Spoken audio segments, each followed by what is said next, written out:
Hey everybody, drum tech drummer and online educator Kenny Sherritts here with a quick review of the Ahead speed nuts for cymbal stands.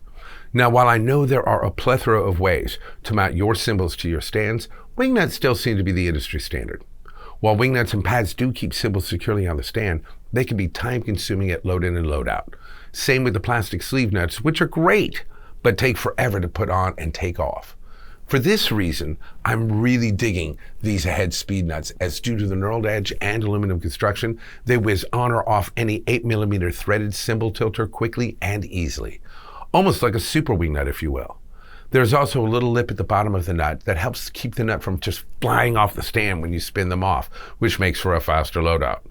Beyond their speed of installation and removal, one feature of the Ahead speed nuts I like is their low-profile design, which gives you a sleek look to your cymbal setup. Moreover, since they come in 6 different colors, they allow you to infuse your own look into the kit or match your kit's finish.